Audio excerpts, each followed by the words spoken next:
Common household electrical issues. There are many common household electrical issues that homeowners may encounter. Here are a few examples. Circuit overload. This is a common issue that occurs when too many devices are drawing power from the same circuit, causing it to become overloaded. This can result in blown fuses or tripped circuit breakers. Loose outlets. Outlets can become loose over time, which can result in a loss of power or even a fire hazard. Frayed or damaged cords. Cords that are frayed or damaged can be a safety hazard and should be replaced. Outdated or improperly installed wiring. Wiring that is outdated or installed improperly can be a safety hazard and may need to be replaced or repaired.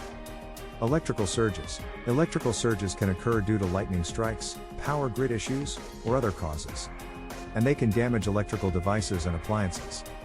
GFCI outlet issues. Ground fault circuit interrupter, GFCI, outlets are designed to protect against electrical shock, but they can sometimes malfunction and need to be replaced. Electrical panel issues. Electrical panels can sometimes malfunction or become outdated, which can result in a loss of power or other issues. Thanks for watching.